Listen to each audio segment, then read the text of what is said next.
Ignition sequence starts.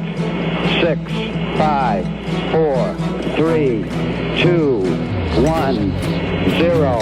Liftoff. We have a liftoff.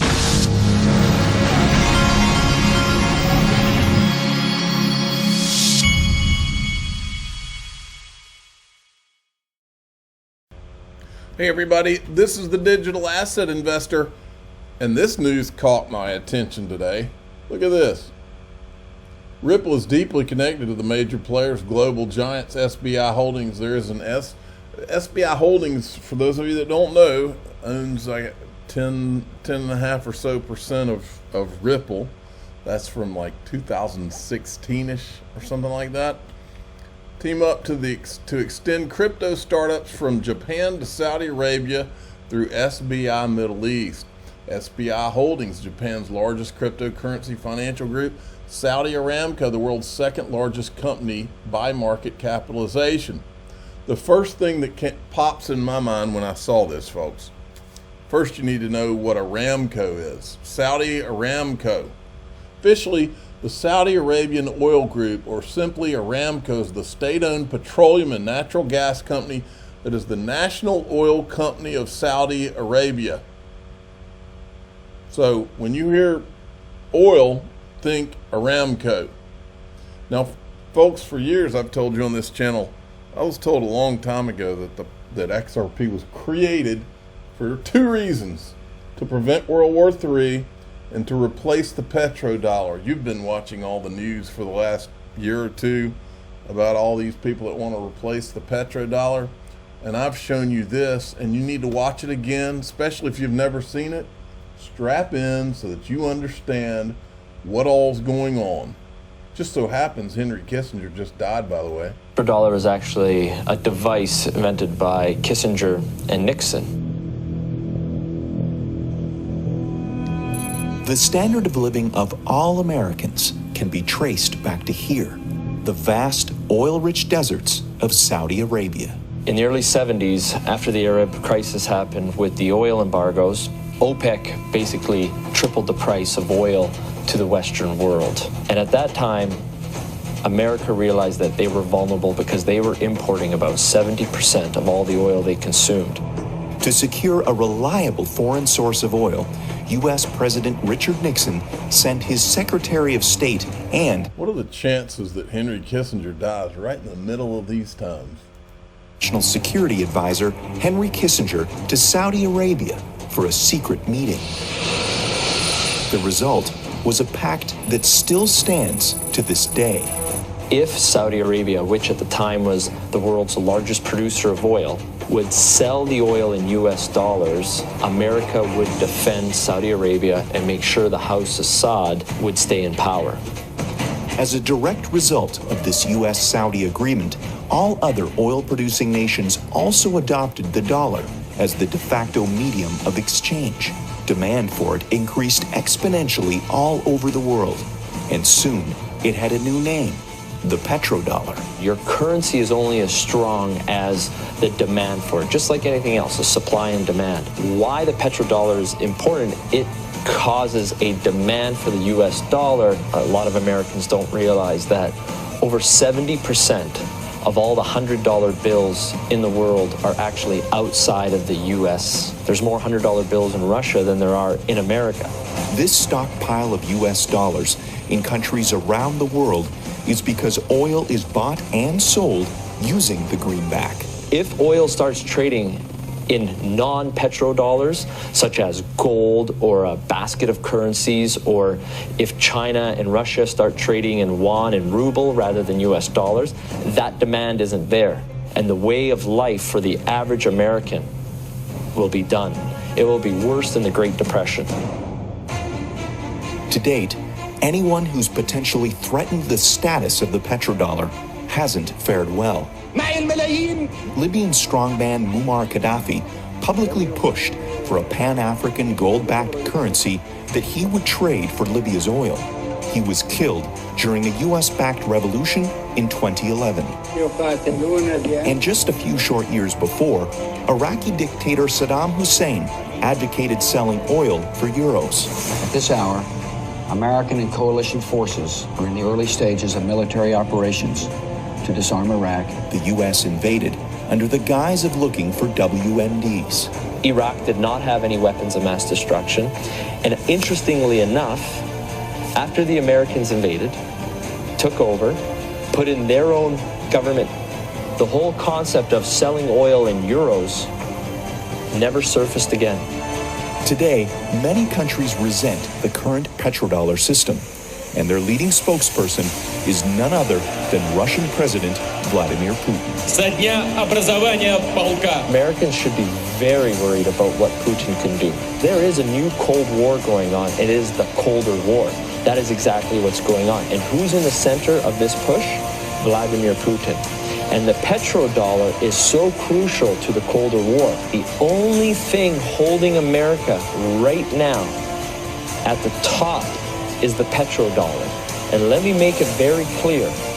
If the petrodollar dies, so does America as a superpower. Get it? Got it? That's worth watching 1,000 times. Now, Mark Yusko, who is a Bitcoin max, he was being interviewed.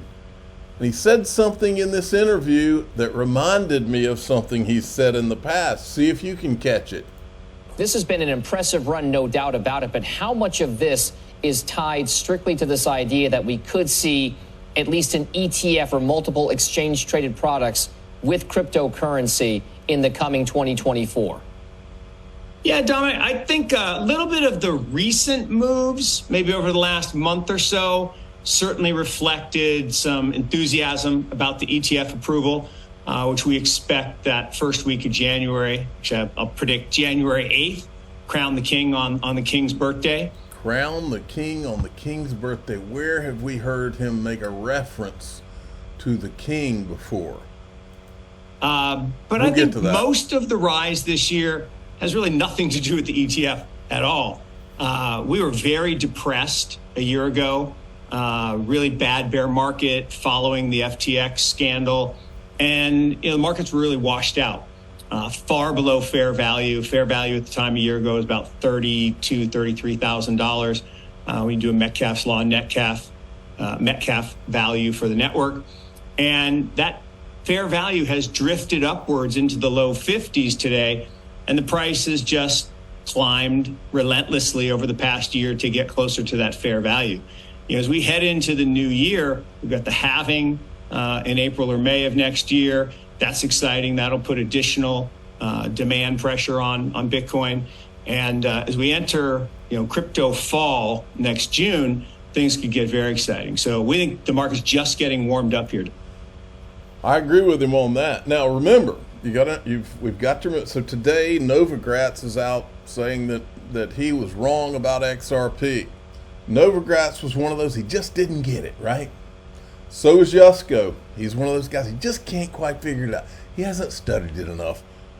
And his, I think, ex-partner, Anthony Pompliano at Morgan Creek, he just can't seem to get it. He got it in late 2017 when he tweeted that if you think Bitcoin's something, then wait till you see what happens with XRP. He got it back then all of a sudden he didn't get it. So none of these guys got it. They're not dummies. None of them are dumb. It's not that. Well, Pompliano, that's questionable. He did think it was a good idea to sell Bitcoin pizzas, which I don't think that's an idea anymore, but these guys aren't dumb guys. Even Pompliano, I'm going to give him a pass on that one. I'll give him a free pass. How about that? But he mentions here in reference to Bitcoin of the crowning of the king, but he's used that terminology before. He was being interviewed on these guys' show back, when's this? September 2022.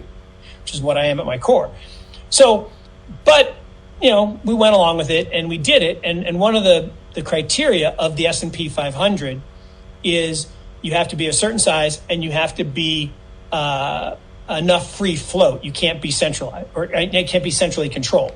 And so that's why Tesla wasn't in the S&P for a long time, because it was owned too much by Elon, even though it hit all the other criteria. So we own the top 10 crypto minus anything that has more than 50% held by one entity. So that got Stellar and XRP out. that wasn't me pissing on either one of those. It was just that was what we used as the rule. Well, the backdrop to that, now remember, he doesn't know who owns Ethereum, and he was okay with that. Ethereum's okay in his eyes, but they don't know who owns it because it hasn't been transparent. Remember, Joe Lubin practices internal transparency, whatever that is. And so these guys were fine with that. So what he's saying about it, it has to be decentralized or whatever, depends on who the ownership is. Well, that goes out the window because you don't know.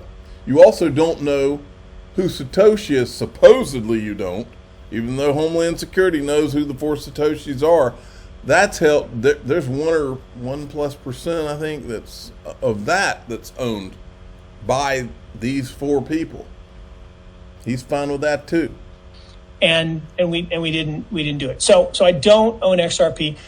I have great admiration for the group and the team and what their goal is approaching this massive infrastructure system that is antiquated and, to your point, doesn't do the things that we would like it to do in a new financial system. So I applaud that.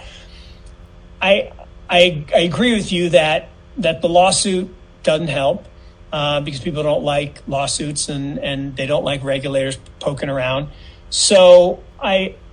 But here's the thing: we're in the then they fight you stage, and it's going to get worse before it gets better. And if you come at the king, you better not miss. You hear that? Well, Ripple came at the king and they won. I think that's a little bit what's happened with XRP. Here is Bitcoin and the others kind of came at the banks in a backdoor way where they said, BlockFi, move your money out of the bank, turn it into a stable coin, and we'll pay you 6% interest instead of 0.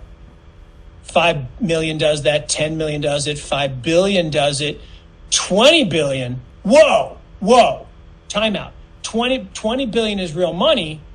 Now we're going to go through the New Jersey state regulator to get you in trouble, to have you settle with the SEC and all that stuff. We know that story. If you go with the big dogs, I think the regular. All right. Okay, you know what I'm going to do? I'm going to skip over that one. I wanted to show you this one, and then we'll go into the member group. So this is from Cowboy Crypto, who is the official cowboy of the Digital Asset Investor channel. Securrency delivers financial technology products for the tokenized issuance and trading of securities. They use Ethereum, Stellar, Ripple, EOS, and other distributed ledgers and legacy systems for tokenized issuance of trading securities and seamless on-chain and off-chain movement of tokens. This is where the real money is going to be. The real utility, folks. This is it right here. Think derivatives. Now, folks, at DAIXRP.com, we're going to go down